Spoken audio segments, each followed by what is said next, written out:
Guys, तो कैसे हो आप सब। उम्मीद करता हूँ अच्छे होंगे। आज हम इस वीडियो में बात करने वाले हैं मीशो, एक्स और विद्या वायर्स के रैंकिंग टेस्ट के बारे में। तो सबसे पहले हम जानेंगे फाइनेंस और फंडामेंटल, जिससे हमें पता चलेगा फाइनेंशियली कंपनी कौन सी ज़्यादा स्ट्रॉन्ग है। दूसरे नंबर पे हम इसके सेकंड डे का सब्सक्रिप्शन देखेंगे कि इन्हें सब्सक्रिप्शन मिला है, दूसरे दिन किससे ज़्यादा सब्सक्रिप्शन मिला है। अगला तीसरे नंबर पे हम इसमें देखेंगे एंकर लिस्ट। इनकी एंकर लिस्ट भी आ चुकी है, तो एंकर लिस्ट के बारे में भी बताएंगे किसकी एंकर लिस्ट ज़्यादा अच्छी आई है। उसके बाद हम इसकी जीएमबी देखेंगे कि इनकी जीएमबी किस हिसाब से चल रही है। और लास्ट में हम देखेंगे इनके अलॉटमेंट के चांस, कि कौन से आईपीओ हमारे अलॉटमेंट के चांस ज़्यादा हैं। तो वीडियो को एंड तक जरूर देखिए। और उससे पहले मैं बता दूं, ये वीडियो खाली एजुकेशन पर्पज़ के लिए, इसमें कोई बाय और सेल का रिकमेंडेशन नहीं है। तो चलिए वीडियो को शुरू करते हैं। तो सबसे पहले हम बात कर लेते हैं इसके फाइनेंस या फंडामेंटल की। तो हम ज़्यादा डीपली नहीं जाएंगे, डीपली मैं वीडियो डाल चुका हूँ रिव्यू की, आप वो जाके देख लेना। तो हम सबसे पहले बात करते हैं मीशो की। तो अगर मैं मीशो कंपनी की बात करूँ तो ई कॉमर्स बिजनेस के अंदर है। और अगर मैं एक शब्द में इसका फाइनेंस बताऊं तो ये लॉस मेकिंग कंपनी है, प्रॉफिट मेकिंग नहीं है। पर इसका पॉजिटिव पॉइंट एक ये भी है कि ये डेट फ्री कंपनी है, इसके ऊपर डेट 1 रुपये का भी नहीं है। और मैं एक्स की बात करूं तो ये एयर स्पेस कंपनी है, मतलब एयर स्पेस के लिए पार्ट मैन्युफैक्चरिंग करती है। ये भी लॉस मेकिंग कंपनी है। और अगर इसके डेट की बात करूं तो इस पर 500 करोड़ से प्लस डेट है।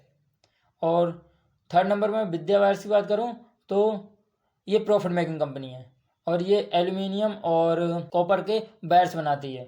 और इसके ऊपर डेट भी है 162 करोड़ का, पर इसके ऊपर कोई डेट ज़्यादा नहीं है क्योंकि इसकी जो नेटवर्थ है वो 172 करोड़ है। अब ये तो हो गई इसकी फाइनेंस की बात। अब बात कर लेते हैं इनके सब्सक्रिप्शन की। तो अगर मैं मीशो की सब्सक्रिप्शन की बात करूँ तो ये दूसरे दिन 6 गुना के करीब में सब्सक्राइब हुआ है। और एक्वेस की बात करूँ तो ये 10 गुना के करीब में सब्सक्राइब हुआ है। और विद्या वायर्स 8 गुना के करीब में सब्सक्राइब हुआ है। मतलब सब्सक्रिप्शन एक्वेस को अभी ज़्यादा मिला है 2 डेज में। अब बात कर लेते हैं इसकी एंकर लिस्ट के बारे में। तो सबसे पहले मीशो की बात करूं तो एक अच्छी एंकर लिस्ट कह सकते हैं। इसकी अच्छी एंकर लिस्ट आई क्योंकि ये इसका यूजर साइज भी बड़ा था, तो एंकर लिस्ट भी अच्छी आनी थी। इसकी एंकर लिस्ट में एसबीआई, एक्सिस, नेपोल इंडिया और ब्लैक रॉक जैसे बड़े नाम शामिल हैं।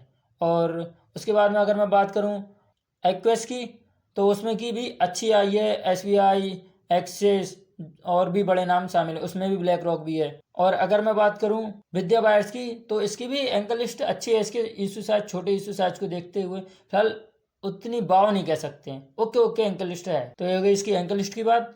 अब बात कर लेते हैं इनकी लेटेस्ट जीएमपी की। तो मैं मीशो की बात करूं तो 44 रुपये पर शेयर, 40% जैसी इसकी जीएमबी चल रही है। इसकी जीएमबी तो काफ़ी अच्छी बता रहे हैं। और एक्स की जीएमबी की बात करूं तो 44 रुपये पर शेयर, 38% जैसी है। और अगर मैं बात करूं विद्या बायर्स की जीएमबी की बात करूं तो उसकी 6 रुपये पर शेयर, यानी 10% जैसी उसकी जीएमबी चल रही है आज। अब बात कर लेते हैं अलॉटमेंट चांस की, कि कौन से आईपीओ में हमारे अलॉटमेंट के चांस ज़्यादा हैं। तो मैं अगर अलॉटमेंट की चांस की बात करूं तो सबसे ज़्यादा हमारे अलॉटमेंट के चांस मीशो आईपीओ में है, क्योंकि इसका इशू साइज बड़ा है। और ये 5,000 करोड़ का इसका आईपीओ आ रहा है, तो उस हिसाब से 10% रिटेल पोर्शन रखा गया है। तो इसमें सबसे ज़्यादा हमारे अलॉटमेंट के चांस हैं। सेकंड नंबर पर आता है विद्या बायर्स, क्योंकि इसमें प्रॉफिट मेकिंग कंपनी है और इसका जो रिटेल पोर्शन रखा गया है वो 35% रखा गया है। ये 300 करोड़ का आईपीओ लेके आ रहे हैं, तो उस हिसाब से इसका सेकंड नंबर पे ही अलॉटमेंट हमें मिल सकता है। और अगर थर्ड नंबर पे बात करें तो आईक्यूज, क्योंकि आईक्यूज का जो अलॉटमेंट रिटेल के लिए रखा गया है वो 10% रखा गया है। तो थर्ड नंबर पे आईक्यू का हमारा अलॉटमेंट मिल जाएगा। अब बात कर लेते हैं इनकी रैंकिंग की, कि हमें कौन से आईपीयू में ज़्यादा अप्लाई करना चाहिए और कौन से में बाद में अप्लाई करना चाहिए। तो अगर मैं अपने पॉइंट ऑफ व्यू से बताऊँगा, जो मैंने ये 6 पॉइंट में बताया, तो उस हिसाब से मीशो, क्योंकि इसका हमारे अलॉटमेंट के भी चांस ज़्यादा हैं, कंपनी भी अच्छी है, सेक्टर भी सही है और बड़ा इशू साइज है, और इसकी जीएमबी भी अच्छी बता रहा है। और सेकंड नंबर पे अगर मैं बात करूं तो मैं रखना चाहूँगा विद्या बायर्स को, क्योंकि इसके प्रॉफिट मेकिंग कंपनी है और इसके अलॉटमेंट्स के चांस भी ज़्यादा हैं। और थर्ड नंबर पे एक्वेस को, क्योंकि एक्वेस जो है वो लॉस मेकिंग कंपनी है और इस पर डेट भी बहुत ज़्यादा है। जीएमबी तो इसकी अच्छी बता रहे हैं, पर अगर आप चाहो तो एक्वेस को भी सेकंड नंबर पे रख सकते हो। अब आप क्या करने वाले हो, कौन से आईपीओ में अप्लाई करने वाले हो, कौन से हम छोड़ने वाले हो, मुझे कमेंट में ज़रूर बताएं। और वीडियो कैसी लगी ये भी ज़रूर बताएं। मिलते हैं अगले वीडियो में, तब तक के लिए जय हिंद।